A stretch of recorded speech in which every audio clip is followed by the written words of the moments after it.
ये क्लास 9 তোমার তাপ চ্যাপ্টার নিয়ে আলোচনা করব। তাপের প্রথম হচ্ছে ক্যালোরিমিতির মূলনীতি।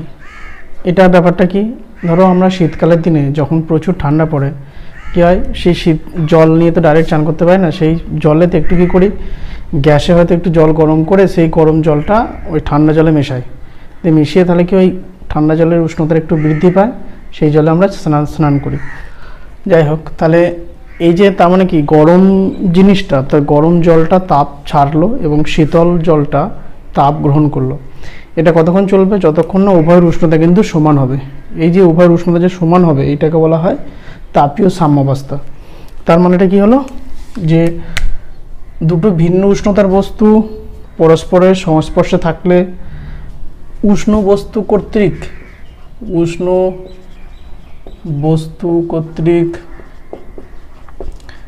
বর্জিত তাপ সমানে কি হবে, শীতল বস্তু কর্তৃক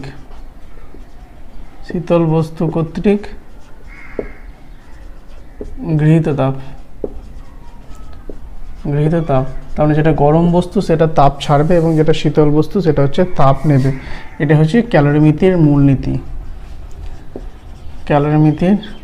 মূলনীতি। এবার এই যে তাপ ছাড়বে বা নেবে, এই তাপ H = কোনো বস্তু কর্তৃক গৃহীত বা বর্জিত তাপ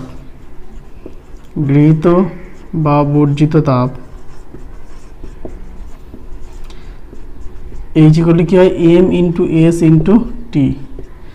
m মানে হচ্ছে বস্তুর ভর, s মানে হচ্ছে আপেক্ষিক তাপ বা স্পেসিফিক হিট, আর t মানে হচ্ছে উষ্ণতার পরিবর্তন।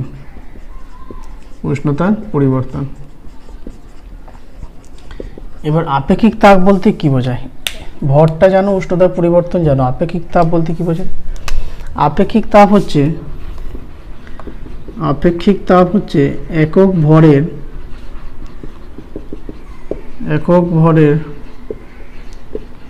কোনো পদার্থের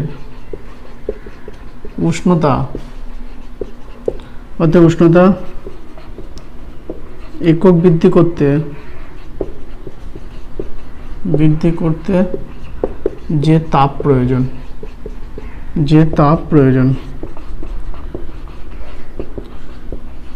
তাকে বলে আপেক্ষিক তাপ।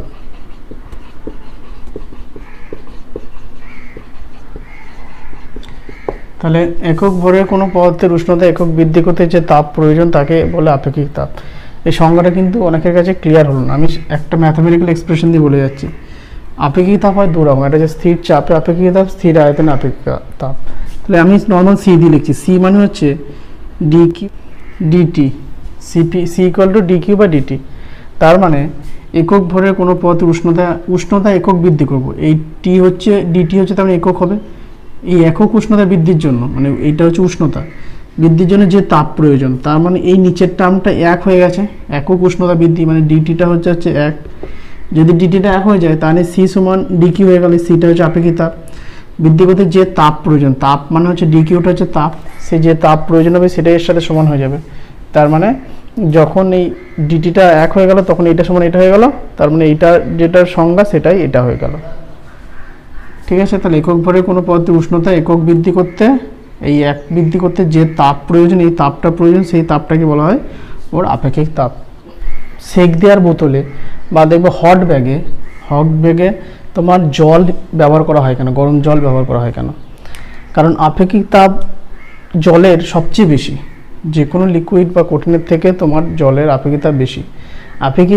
জলের আপেক্ষিক তাপ বেশি হওয়ার জন্য 1 ডিগ্রি সেলসিয়াস উষ্ণতা তোমার জলের উষ্ণতা বৃদ্ধি করতে, আর অন্য কোনো পদার্থের 1 ডিগ্রি সেলসিয়াস উষ্ণতা বৃদ্ধি করতে জলের ক্ষেত্রে তাপটা বেশি লাগবে। মানে জলের উষ্ণতা 1 ডিগ্রি বৃদ্ধি করব, আর অন্য কোনো কঠিনে হোক বা অন্য কোনো তরলের উষ্ণতা 1 ডিগ্রি বৃদ্ধি করব, কিন্তু জলের 1 ডিগ্রি উষ্ণতা বৃদ্ধি করতে তাপের প্রয়োজন বেশি হবে। এবার তাপের প্রয়োজন যেহেতু বেশি হচ্ছে, তাহলে একটা জল বেশি তাপ গ্রহণ করে হিট হলো এবং হচ্ছে জলে হট ব্যাগে ব্যবহার করা হলো, তাহলে ওই জলটা তাপটা ছাড়তেও কী হবে, প্রচুর সময় নেবে, ঠান্ডা হতে বেশি সময় নেবে। যেহেতু ঠান্ডাতে বেশি সময় নেবে তাহলে হট ব্যাগে বা সেঁক দেওয়ার বোতলে তোমার সেজন্য গরম জল ব্যবহার করা হয়। কিন্তু অন্য কোনো পদার্থ কী হবে, যত তাড়াতাড়ি যেমন গরম হয়ে যাবে তেমনি তাড়াতাড়ি ঠান্ডা হয়ে যাবে, তাহলে বেশিক্ষণ ব্যবহার করা যাবে না। যে একটি বস্তুর ওজন 200 গ্রাম, তার মানে এমটা বলেছে তোমার 200 গ্রাম, আপেক্ষিক তাপ এসটা বলে হচ্ছে 0.09। আপেক্ষিক তাপ তার মানেটা কি, যে পদার্থটি আপেক্ষিক তাপ 0.9, তার মানে কি একক ভরের ওই পদার্থটার উষ্ণতা 1 ডিগ্রি বৃদ্ধি করতে 0.09 ক্যালোরি তাপ প্রয়োজন, এত ক্যালোরি তাপ প্রয়োজন। তাহলে বস্তুর উষ্ণতা 20 ডিগ্রি থেকে 90 ডিগ্রি, তার মানে টি হচ্ছে কত হবে 90 বিয়োগ 20, তার মানে 70 ডিগ্রি সেলসিয়াস। তাহলে কত তাপ লাগবে, এটা কি দেখলো, এইচ ইকুয়াল টু কি জানি M into S into T. তাহলে এম বলা আছে 200 গ্রাম, টিটা হচ্ছে 0.09, এসটা হচ্ছে 0.09 আর টিটা হচ্ছে 70, এরকম মানে 1260 ক্যালোরি, 1260 ক্যালোরি। তাহলে কত তাপ লাগবে, 1260 ক্যালোরি তাপ। সমভরের দুটি তরলের উষ্ণতা যথাক্রমে 10 ডিগ্রি সেলসিয়াস ও 40 ডিগ্রি সেলসিয়াস। তরল দুটিকে মিশ্রিত করলে মিশ্রণের উষ্ণতা হবে 22 ডিগ্রি সেলসিয়াস। তরল দুটির আপেক্ষিক তাপের অনুপাত নির্ণয় করা। ধরছি উষ্ণ তরলের ভর m1 সমান m ধরেছি, আপেক্ষিক তাপ ধরেছি a সমান। তাহলে উষ্ণ তরলের তোমার তাপের পরিবর্তন কত হবে, উষ্ণ তরলের উষ্ণতার পরিবর্তন কত হবে, পরিবর্তন T1 ইকুয়াল টু কত হবে, ছিল 40 হলো 22, তাহলে 40 বিয়োগ 22, তার মানে 18 ডিগ্রি সেলসিয়াস। আর শীতল তরলে ভর ধরছি m, আপেক্ষিক তাপ হচ্ছে ST, তাহলে এর উষ্ণতার পার্থক্য ছিল 10 হলো কত 22, তাহলে কত হবে 22 বিয়োগ 10 মানে হচ্ছে 12। তাহলে এই উষ্ণ তরল কর্তৃক বর্জিত তাপ মানেই হচ্ছে শীতল তরল কর্তৃক গৃহীত তাপ, সেটাই ক্যালোরিমিতির মূলনীতি। তাহলে বর্জিত তাপ কত হচ্ছে m ইন্টু S1 ইন্টু 18, এর কত হবে m ইন্টু S2 ইন্টু হচ্ছে 12। তাহলে S1 বাই S2 কত হবে 12/18, মানে 2:3। তার মানে S1টা কার, উষ্ণ তরলে, তাহলে উষ্ণ তরলের আপেক্ষিক তাপ অনুপাত শীতল তরলের আপেক্ষিক তাপ সমান হচ্ছে তুল্যতা সূত্র, কার্য ও তাপের তুল্যতা সূত্র। আমরা জানি যে কাজ করলে তাপ উৎপন্ন হবে, যেমন ধরো হাতে হাতে যদি ঘর্ষণ করা হয় তাহলে কী হবে, হিটও তৈরি হবে। তাহলে এটা হিটটা কেন হলো, কাজ করলাম বলি। তাহলে যদি কোনো কাজকে 100% ভাবে তাপে রূপান্তরিত করা হয় তাহলে কৃতকার্য তা উৎপন্ন তাপের সাথে সমানুপাতিক, কৃতকার্য যত হবে সেটা হচ্ছে তাপের সাথে সমানুপাতিক। এটা হচ্ছে জুলের সূত্র, জুলের সূত্র, এটা কার্য তাপের তুল্যতা সূত্র। তাহলে যখনই প্রপোর্শনাল বা সমানুপাতিক জন্য উঠে যায় তখন একটা সমান চিহ্ন আসে। তাহলে সমান কে ডাব্লিউগুলি জে ইন্টু এইচ, জে মানে হচ্ছে জে সমান তাপের যান্ত্রিক তুল্যাঙ্ক বা জুল তুল্যাঙ্ক, জে সমান তাপের যান্ত্রিক তুল্যাঙ্ক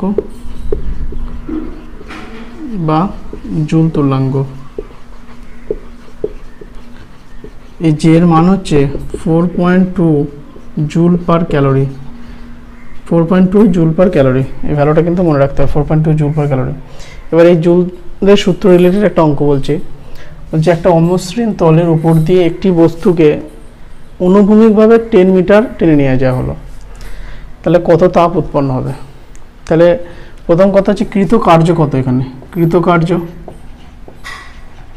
কৃতকার্য ডাব্লু মানে কি জানি, কৃতকার্য কিন্তু বল ইন্টু সরণ, তাহলে ফোর্স ইন্টু ডিসপ্লেসমেন্ট, বল ইন্টু সরণ। এবার দেখো এখানে বল কত আছে, ঘর্ষণজনিত বাধাটাই বল, তাহলে হচ্ছে 42, এন মানে হচ্ছে নিউটন, আর সরণ কত মিটার, তার মানে নিউটনটাও এসআই ইউনিট আর মিটারটাও এসআই ইউনিট।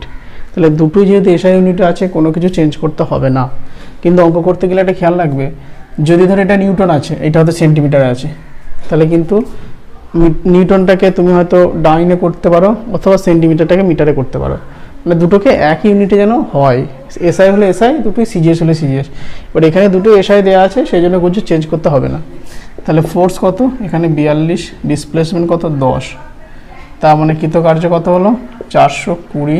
কিন্তু এখানে জানতে চাইছে কি তাপ কত উৎপন্ন হবে, তাহলে এটা আমরা এখনই দেখলাম ডাব্লিউ করলে কি জে ইন্টু এইচ, তো কৃতকার্য ডাব্লিউ হচ্ছে 420 জে এর মানে হচ্ছে 4.2 জুল পার ক্যালোরি, এইচ তো এইচ মানে হচ্ছে 420/4.2, তাহলে কত হবে 100 ক্যালোরি, 100 ক্যালোরি তাপ উৎপন্ন হবে। বলছে 0 ডিগ্রি সেলসিয়াস উষ্ণতার এক খণ্ড বরফকে কত উচ্চতা থেকে ফেলা হলে ভূমিতে আঘাতের ফলে বরফ খণ্ডটি সম্পূর্ণরূপে গলে যাবে। তাহলে ধরি বরফ খণ্ডটার ভর হচ্ছে m, বরফ খণ্ডটির